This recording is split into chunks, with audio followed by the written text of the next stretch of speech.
नमस्कार दोस्तों, मैं हूं कुमार गौरव और हमारे इस online platform #competition as per आप सभी लोगों का स्वागत है। आज हम लोग नेताजी सुभाष चंद्र बोस और आज़ाद हिंद फौज अपने इस टॉपिक का सेकंड पार्ट पढ़ने जा रहे हैं। जैसा कि हम लोगों ने फर्स्ट पार्ट में नेताजी सुभाष चंद्र बोस, उनका व्यक्तिगत जीवन और नेताजी सुभाष चंद्र बोस को भारत, रसिया और जर्मनी में पढ़ा था।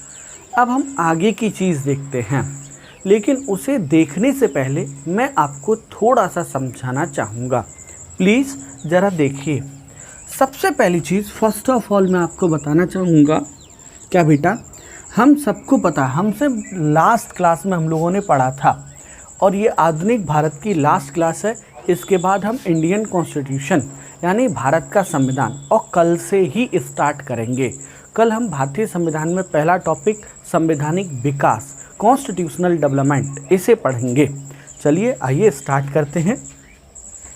सबसे पहली चीज़ आप सब बालक जानते हैं, अगर आपने पहला वीडियो देख रखा है, इसका फर्स्ट पार्ट देख रखा है, तो आप लोगों को पता है कि नेताजी सुभाष चंद्र बोस ने 1920 में 1920 में ICS की नौकरी छोड़ी। नेताजी सुभाष चंद्र बोस ने ICS की परीक्षा, इंडियन सिविल सर्विसेज की परीक्षा पास की थी और उसके बाद जो है वो 4th पोजीशन पे आए थे और 1920 में ये क्या करते हैं, अपनी नौकरी छोड़ देते हैं, ICS की नौकरी से इस्तीफ़ा दे देते हैं।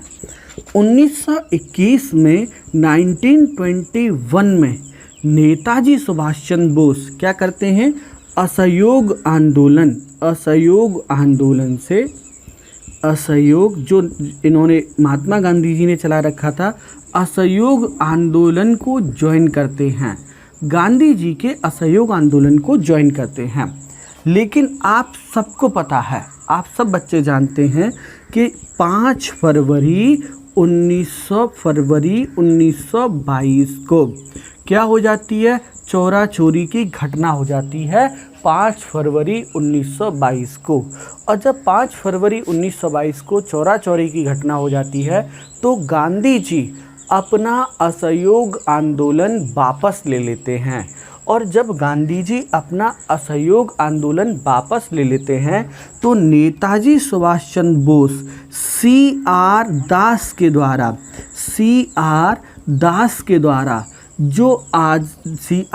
के द्वारा जो स्वराज्य पार्टी गठित की गई थी, उस स्वराज्य पार्टी को ज्वाइन करते हैं। हम नेताजी सुभाष चंद्र बोस के बारे में पढ़ रहे हैं। सबसे पहली चीज़ 1920 में ICS से इस्तीफ़ा देते हैं। 1921 में असहयोग आंदोलन को ज्वाइन करते हैं। 5 फरवरी 1922 को महात्मा गांधी असहयोग आंदोलन को वापस ले लेते हैं। इसलिए ये जो हैं 1923 में CR दास की स्वराज्य पार्टी को ज्वाइन करते हैं। अब 1928 की सुनिएगा, 1928 की सुनिएगा। 1928 में नेहरू रिपोर्ट आई और बेटा नेहरू रिपोर्ट आई और बेटा आप सबको पता है कि इस नेहरू रिपोर्ट में, आप सब बालक जानते हैं कि इस नेहरू रिपोर्ट में डोमिनियन स्टेटस की मांग की गई। और जब स्टेटस की मांग की गई, डोमिनियन स्टेटस की, तो जवाहरलाल नेहरू और नेताजी सुभाष चंद्र बोस इस रिपोर्ट के अगेंस्ट खड़े हो गए और नेताजी सुभाष चंद्र बोस ने ऑल इंडिया इंडिपेंडेंस लीग की स्थापना की। ये बहुत अच्छा क्वेश्चन है कि नेताजी सुभाष चंद्र बोस ने ऑल इंडिया इंडिपेंडेंस लीग की स्थापना किसके अगेंस्ट की थी। तो बेटा 1928 में 1928 में जो नेहरू रिपोर्ट आई थी उसके अगेंस्ट नेताजी सुभाष चंद्र बोस ने ऑल इंडिया इंडिपेंडेंस लीग की स्थापना की थी। एक चीज़। दूसरी चीज़ सेकंड, यहाँ तक हम 1928 तक 1928 तक पहुंच जाते हैं। अब 1928 के बाद 1928 के बाद अब हमें कुछ चीज़ें और समझनी होंगी। और कुछ चीज़ें क्या समझनी हैं? देखो बेटा, आप सब बच्चों को पता है कि 1 सितंबर 1939 को सेकेंड वर्ल्ड वॉर यानी द्वितीय विश्व युद्ध स्टार्ट हो जाता है। और इस सेकेंड वर्ल्ड वॉर में 3 सितंबर 1939 को हमारे देश का वाइसराय, जिसका नाम था लॉर्ड लिनलिथगो, लॉर्ड लिनलिथगो ये घोषणा करता है। मैं माफ़ी चाहूँगा, ये हम पहले एक और घटना देख लेते हैं।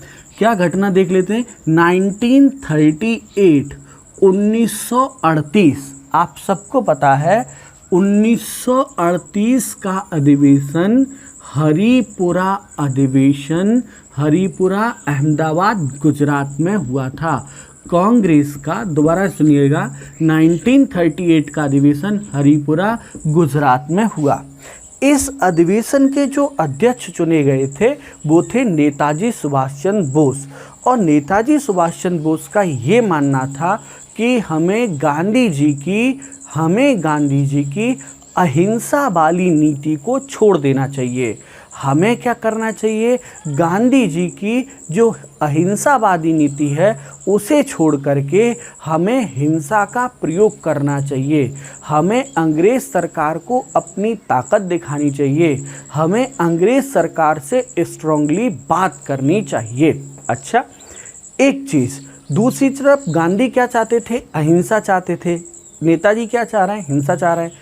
एक और बात आती है, नेताजी सुभाष चंद्र बोस ये चाहते थे कि हमारे देश की अर्थव्यवस्था में उद्योग को, इंडस्ट्री को बढ़ावा दिया जाए, जबकि महात्मा गांधी चाहते थे कि हमारे देश की अर्थव्यवस्था में ग्रामीण अर्थव्यवस्था को बढ़ावा दिया जाए, रूरल इकोनॉमी को प्रमोट किया जाए।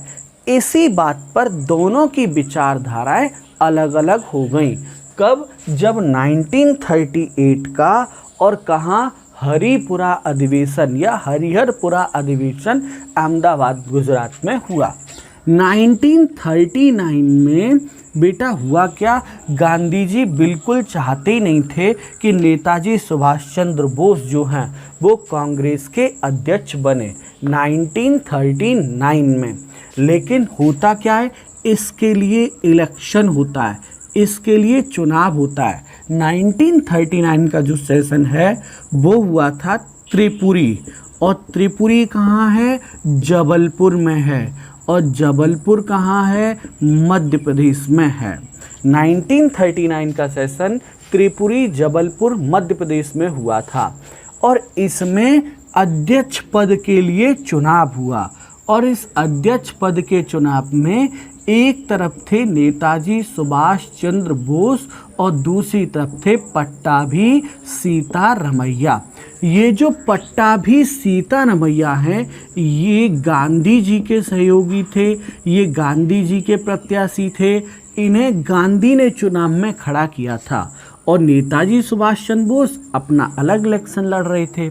इलेक्शन का रिजल्ट आया तो नेताजी सुभाष चंद्र बोस जो हैं वो चुनाव जीत गए। और नेताजी सुभाष चंद्र बोस चुनाव जीत गए।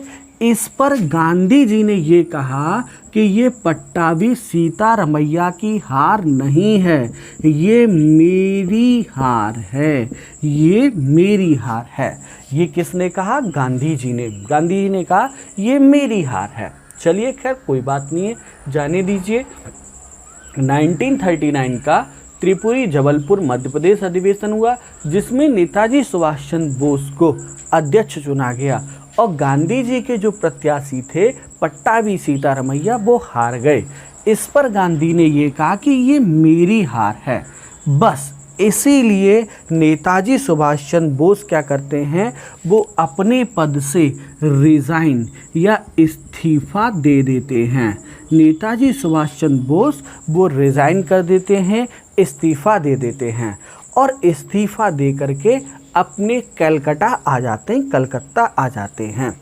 यहाँ तक की कहानी, यहाँ तक की बात हम लोग इतिहास की पिछली क्लासों में हम लोग डिस्कशन कर चुके हैं कि किस तरह से नेताजी सुभाष चंद्र बोस जो हैं वो क्या करते हैं, किस तरह से नेताजी सुभाष चंद्र बोस जो है वो चुनाव लड़ते हैं, चुनाव जीत जाते हैं, फिर भी इस्तीफ़ा दे देते हैं।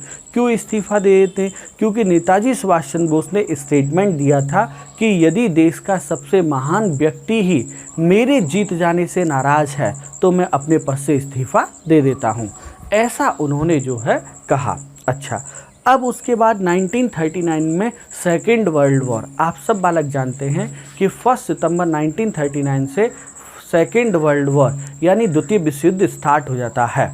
और इस सेकेंड वर्ल्ड वॉर में इस सेकेंड वर्ल्ड वॉर में वाइसराय लॉर्ड लिथगो भारत को अंग्रेज़ों का सहयोगी घोषित कर देते हैं। इस बात का पूरे देश में विरोध होता है और इसके लिए नेताजी सुभाष चंद्र बोस भी एक आंदोलन कैलकाटा में करते हैं। कैलकाटा में जब ये आंदोलन करते हैं तो अंग्रेज़ पुलिस इन्हें अरेस्ट कर लेती है, गिरफ्तार कर लेती है और जेल में डाल देती है। जब नेताजी सुभाष चंद्र बोस को जेल में डाल दिया जाता है तो बेटा ये हंगर स्ट्राइक करते हैं और 7 दिन की स्ट्राइक के बाद अंग्रेज़ सरकार इन्हें छोड़ देती है और इन्हें इनके कैलकाटा के घर में नज़रबंद कर देती है। जब ये नज़रबंद थे तो इनके दिमाग में 2 आइडिया आए। जब नेताजी सुभाष चंद्र बोस नज़रबंद थे तब इनके दिमाग में 2 आइडिया आए।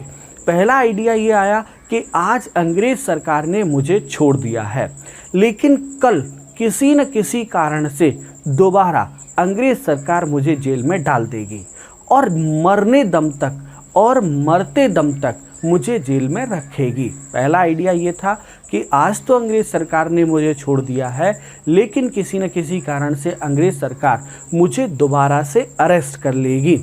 और दूसरी बात जो थी वो ये थी कि अब ना मैं देश में नहीं रहूँगा, मैं भारत में नहीं रहूँगा, क्योंकि मैं देश में रहूँगा तो पुलिस गिरफ्तार कर लेगी। मैं क्या करूँगा, रसिया चला जाऊँगा, रूस चला जाऊँगा। नेताजी विचार करते रूस चला जाऊँगा। रूस क्यों चला जाऊँगा? क्योंकि फर्स्ट वर्ल्ड वॉर जब प्रारंभ हुआ था तब रसिया और ब्रिटेन ये दोनों आमने सामने थे। रसिया साम्राज्यवादी नीति का कट्टर विरोधी था, जबकि ब्रिटेन जो है वो साम्राज्यवादी नीति का कट्टर समर्थक था। तो नेताजी को ये लगा था कि रसिया हमारी ज़रूर हेल्प करेगा। उस समय स्टालिन रसिया के राष्ट्रपति थे, वो 100% हमारी सहायता करेगा। इसीलिए नेताजी क्या करते हैं, अपने कलकत्ता वाले घर से और कहाँ, पहले दिल्ली जाते हैं, दिल्ली से पेशावर जाते हैं, पेशावर से काबुल जाते हैं। और इस दौरान नेताजी ने अपना नाम जियाउद्दीन रखा था और काबुल से नेताजी जो हैं वो रूस चले जाते हैं। और अब नेताजी अपना नाम बदल देते हैं और अब नेताजी का नाम होता है आरलैंडो मुसेटा। आरलैंडो मुसेटा के नाम से नेताजी जो हैं वो रसिया पहुंचते हैं। स्टालिन से हेल्प मांगते हैं, लेकिन स्टालिन कोई सहायता नहीं करता है। वो सिर्फ इतनी सहायता करता है कि वो नेताजी को कुछ जर्मनी मुद्राएं और जर्मनी तक भेजने का प्रबंधन करता है। फाइनली नेताजी 1941 में बर्लिन पहुंच जाते हैं और बर्लिन में यानी जर्मनी में वो एक मुक्ति सेना की स्थापना करते हैं, जिसे फ्री इंडियन लीजन के नाम से भी जाना जाता है। और लास्ट क्लास में हमने इस फ्री इंडियन लीजन पर और मुक्ति सेना पर हम लोगों ने डिस्कशन किया था। अब होता क्या, कहानी में ट्विस्ट ये आता है कि जर्मनी का जो तानाशाह था हिटलर ऐसा विचार करता है, हिटलर रूस पर आक्रमण करता है।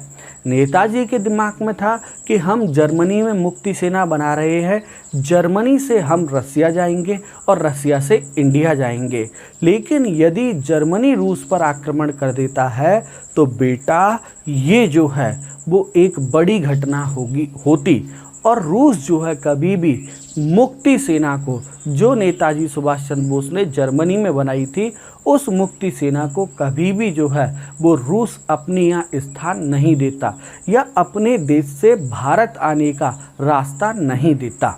अच्छा, अब क्या किया जाए? इसीलिए नेताजी जो हैं वो फरवरी 1943 में क्या करते हैं, जापान के लिए जापान पहुंचते हैं। फरवरी 1943 में नेताजी सुभाष चंद्र बोस जो हैं वो जापान पहुंचते हैं। और जापान में क्या चल रहा था देखते हैं आज की क्लास। आज का काम हम अब स्टार्ट करते हैं।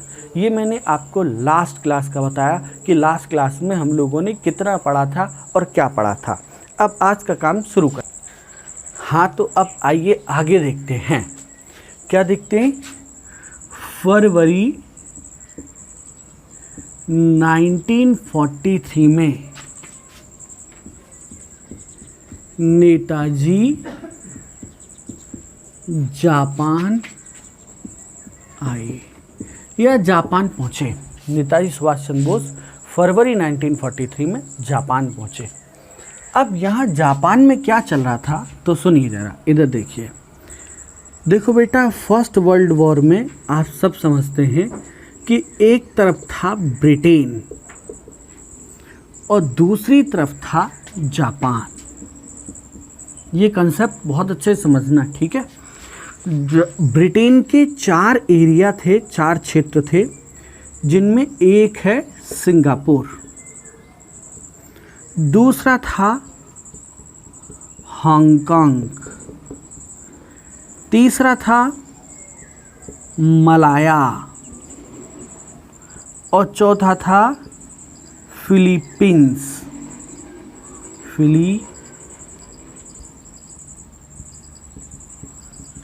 फिलीपींस, ये 4 क्षेत्र थे। ये चारों ब्रिटेन के एरिया थे, ये चारों ब्रिटेन के क्षेत्र थे। सिंगापुर, हांगकांग, मलाया और फिलीपींस, ये चारों जो है वो किसके क्षेत्र थे? ब्रिटेन के क्षेत्र थे। अब होता क्या है बेटा, इन चारों क्षेत्रों की जापान से रक्षा करने के लिए ब्रिटेन जो है भारत से सेना भेजता है। ब्रिटेन कहाँ से सेना भेजता है? भारत से। भारत से लगभग 75,000 सैनिक ब्रिटेन भेजता है। कहाँ? सिंगापुर, हांगकांग, मलाया और फिलीपींस, ये ब्रिटेन भेजता है।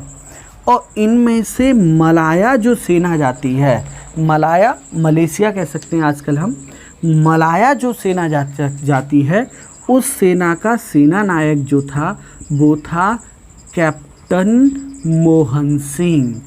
कैप्टन मोहन सिंह जो है इस सेना का सेना नायक था। दोबारा सुनिएगा, सेकेंड वर्ल्ड वॉर में एक तरफ था ब्रिटेन, दूसरी तरफ था जापान। अब ब्रिटेन के 4 क्षेत्र थे पूर्वी एशिया में, जिनमें एक था सिंगापुर, हांगकांग, मलाया और फिलीपींस। जापान से इन क्षेत्रों की रक्षा की जाए, इसके लिए भारत से 75,000 भारतीय सैनिक इन 4 क्षेत्रों में भेजे गए थे। जो मलाया सेना गई थी उसका सेना नायक था कैप्टन मोहन सिंह। अब कैप्टन मोहन सिंह सेना नायक था। जापान क्या करता है? इन क्षेत्रों पर आक्रमण करता है जापान, और कैप्टन मोहन सिंह को भी अरेस्ट कर लेता है, कैप्टन मोहन सिंह को भी गिरफ्तार कर लेता है। यानी जापान की सेना मलाया में, सिंगापुर में, इन सब जगह गई सेना को अरेस्ट कर लेता है, जापानी सेना गिरफ्तार कर लेती है, युद्ध बंदी बना लेती है।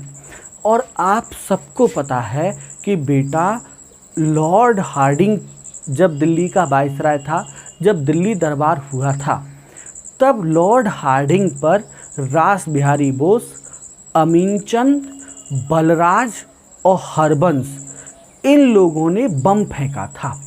इनमें से रास बिहारी बोस वो जापान चले गए थे, जापान में रह रहे थे। और जब ये जापान में रह रहे थे रास बिहारी बोस, तो रास बिहारी बोस ने क्या किया, उन्होंने जापान सरकार को एक आइडिया दिया।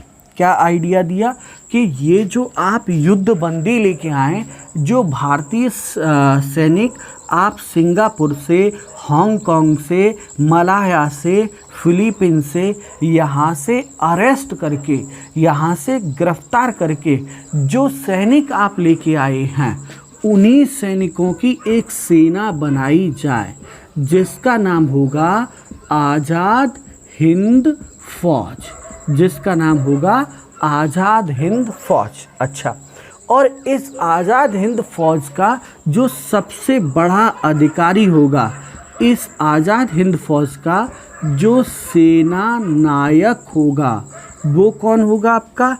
कैप्टन मोहन सिंह। कैप्टन मोहन सिंह को इस आज़ाद हिंद फौज का सेना नायक बनाया गया। यानी बेटा इस तरह से हमारे देश में, वो जापान में आज़ाद हिंद फौज की स्थापना हुई रास बिहारी बोस और कैप्टन मोहन सिंह के द्वारा। और इसमें दिसंबर 1942 तक इस आज़ाद हिंद फौज से लगभग 40,000 सैनिक जुड़ गए थे।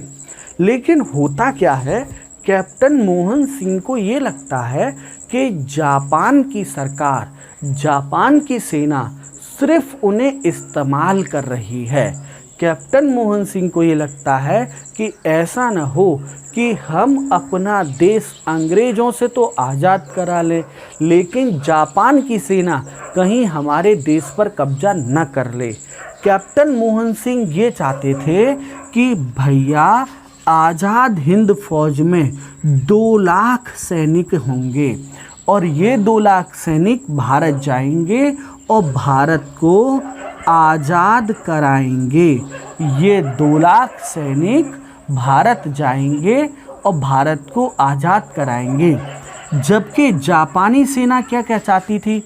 जापानी सेना चाहती थी कि आज़ाद हिंद फौज में सिर्फ 2000 सैनिक हों, बाकी सैनिक जापानी होंगे और ये लोग भारत जाएंगे और भारत पर जो है कब्जा कर लेंगे। इसी मुद्दे को लेकर के जापानी सेना और कैप्टन मोहन सिंह के बीच में विवाद हुआ। और जब दोनों के बीच में विवाद हुआ तो आज़ाद हिंद फौज को फिर से समाप्त कर दिया गया।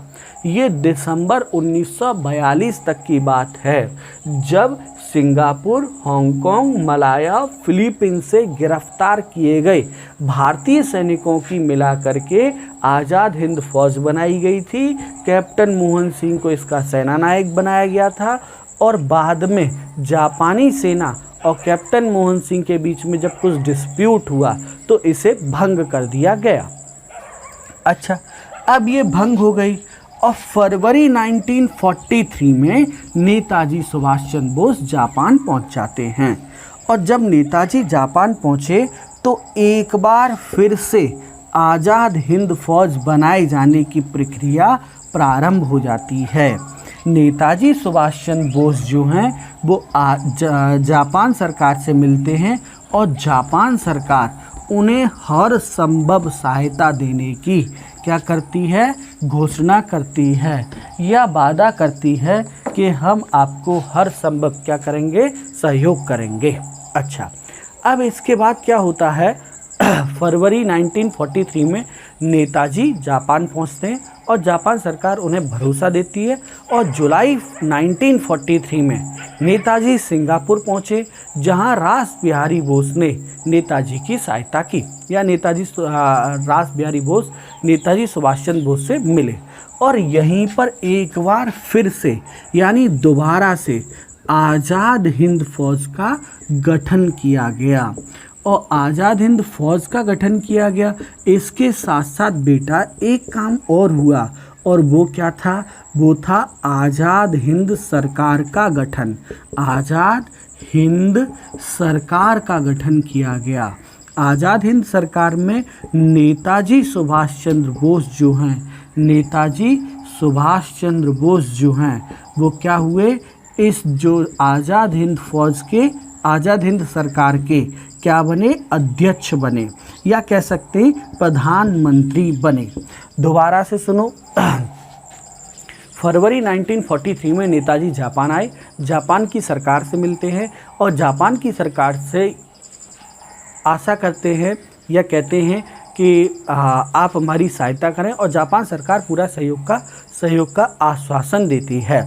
जुलाई 1943 में नेताजी सुभाष चंद्र बोस सिंगापुर आए, जहां रास बिहारी बोस नेताजी सुभाष चंद्र बोस से मिलते हैं और दोबारा से आज़ाद हिंद फौज का गठन किया जाता है। अक्टूबर 1943 में सिंगापुर में आज़ाद हिंद सरकार का गठन किया गया। 21 अक्टूबर 1943 को आज़ाद हिंद सरकार का गठन किया गया और इस सरकार को 9 देशों ने अपनी मान्यता प्रदान की। 9 देश मानते थे, 9 देश ये मानते थे कि नेताजी सुभाष चंद्र बोस भारत के प्रधानमंत्री हैं। इस तरह से आज़ाद हिंद फौज और आज़ाद हिंद सरकार का गठन किया गया। अच्छा, अब उसके बाद आज़ाद हिंद फौज और आज़ाद हिंद सरकार का गठन किया गया। सरकार थी और सिंगापुर से चल रही थी, लेकिन जो एक प्रभुत्व संपन्न बात होती है, जो अपने देश में अपनी सरकार की बात होती है, वो नहीं हो पा रहा था। हालांकि जापान सरकार ने अंडमान निकोबार द्वीप को जीता और आज़ाद हिंद सरकार को सौंप दिया। आज़ाद हिंद सरकार ने अंडमान का नाम शहीद द्वीप और निकोबार का नाम जो है वो स्वराज्य द्वीप रखा। अंडमान का नाम शहीद द्वीप और निकोबार का नाम स्वराज्य द्वीप रखा। ये बहुत अच्छा क्वेश्चन है, अक्सर पूछे जाने वाला क्वेश्चन है कि आज़ाद हिंद फौज ने अंडमान का नाम क्या रखा और निकोबार का नाम क्या रखा। तो अंडमान का नाम रखा शहीद द्वीप और निकोबार का नाम रखा स्वराज्य द्वीप। बेटा, जनवरी 1944 में नेताजी सुभाष चंद्र बोस ने जो आज़ाद हिंद सरकार थी, जनवरी 1944 में नेताजी सुभाष चंद्र बोस ने जो आज़ाद हिंद सरकार का हेड ऑफिस था सिंगापुर, उसे सिंगापुर से जो हेड ऑफिस था, ये 21 अक्टूबर 1943 को आज़ाद हिंद सरकार जो है वो सिंगापुर में बनाई गई थी। और इन्होंने क्या किया, जनवरी 1943 में बेटा इस सरकार का हेड ऑफिस सिंगापुर 94 में सिंगापुर से इसका हेड ऑफिस कहाँ बना दिया, रंगून, यानी ये भारत के और पास आ गए ताकि राष्ट्रीय आज़ादी आंदोलन में जो है वो भाग लिया जा सके। एक बहुत महत्वपूर्ण क्वेश्चन है, भारत पर अधिकार स्थापित करने के लिए भारत में अंग्रेज़ों से युद्ध लड़ने के लिए आज़ाद हिंद फौज ने जो एक ऑपरेशन चलाया, उस ऑपरेशन का नाम था ऑपरेशन यू। ऑपरेशन यू ये वो ऑपरेशन है यू जो किसने चलाया, आज़ाद हिंद फौज ने। किसके लिए चलाया, भारत की आज़ादी के लिए चलाया ऑपरेशन यू। अच्छा, फरवरी 1944 में आज़ाद हिंद फौज ने भारत पर आक्रमण किया और अराकान सीमा, अराकान कह सकते आजकल म्यांमार वाला क्षेत्र, अराकान सीमा पर अंग्रेज सेना को पराजित किया। अंग्रेज सेना को पराजित किया और बेटा अंग्रेज सेना को पराजित किया और ये आज़ाद हिंद फौज की पहली जीत हम कह सकते हैं। आज़ाद हिंद फौज की पहली जीत हम कह सकते हैं। फरवरी 1944 में आज़ाद हिंद फौज ने अराकान सीमा पर ब्रिटिश सेना को पराजित किया और ये आज़ाद हिंद फौज की पहली जीत थी। इसके बाद आज़ाद हिंद फौज जो है बेटा वो मणिपुर की राजधानी इम्फाल पर आक्रमण करती है। लेकिन जब आज़ाद हिंद फौज इम्फाल पर आक्रमण करती है तो उस समय आज़ाद हिंद फौज के पास न तो हथियार थे, आज़ाद हिंद फौज के पास न तो खाने के लिए कोई राशन था और जापानी सेना भी आज़ाद हिंद फौज से दुर्व्यवहार करती है और यहाँ जो है आज़ाद हिंद फौज को असफलता प्राप्त होती है। इसी बीच अक्टूबर 1944 को जापान सरकार नेताजी सुभाष चंद्र बोस को जापान का सर्वोच्च पुरस्कार देने की मांग करती है या जापान का सर्वोच्च पुरस्कार देने की बात करती है, लेकिन नेताजी सुभाष चंद्र बोस मना कर देते हैं और कहते हैं कि अभी समय नहीं आया है, भारत जब आज़ाद हो जाएगा तब वे ये पुरस्कार ग्रहण करेंगे। लेकिन बेटा वक्त को और समय को कुछ और ही मंजूर था। और आप सब बालक जानते हैं कि 6 अगस्त 1945 को अमेरिका हिरोशिमा पर परमाणु बम गिराता है और 9 अगस्त 1945 को अमेरिका नागासाकी पर बम गिराता है। दोबारा सुनिएगा। जापान के साथ नेताजी सुभाष चंद्र बोस मिलकर के भारत की आज़ादी का प्रयास कर रहे थे आज़ाद हिंद फौज से। लेकिन बेटा 6 अगस्त और 9 अगस्त 1945 को ये अमेरिका जो है जापान पर परमाणु बम गिरा देता है। इससे क्या होता है, 15 अगस्त 1945 को जापान आत्मसमर्पण कर देता है। और जब जापान आत्मसमर्पण कर देता है 6 अगस्त और 9 अगस्त 1945 अमेरिका क्या करता है, जापान पर परमाणु हमला। इससे क्या होता है बेटा, इससे होता ये है कि 15 अगस्त 1945 को जापान आत्मसमर्पण करता है,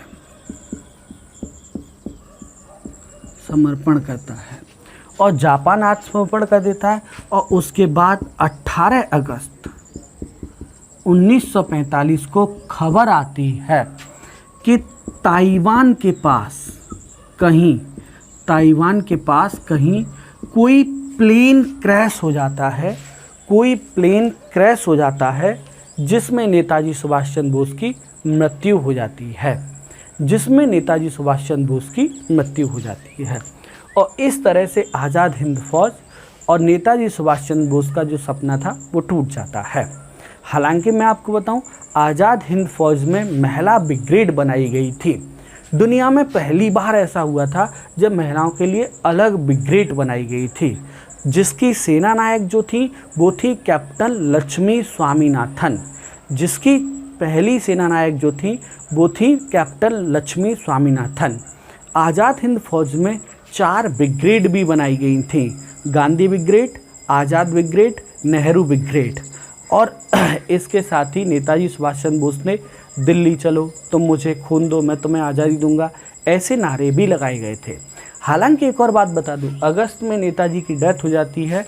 उसके बाद नवंबर 1945 में आज़ाद हिंद फौज के 3 अधिकारी, जिनमें एक थे जनरल शाहनवाज, दूसरे थे कर्नल गुरदयाल सिंह ढिल्लो और तीसरी थी कर्नल लक्ष्मी सहगल।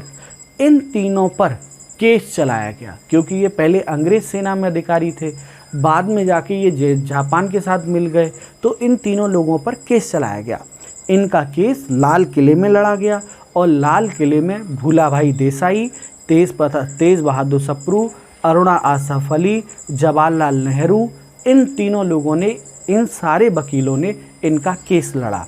हालांकि इन तीनों अधिकारी जनरल शाहनवाज, कर्नल गुरदयाल सिंह ढिल्लो और कर्नल लक्ष्मी सहगल, इन तीनों को फांसी की सज़ा दी गई।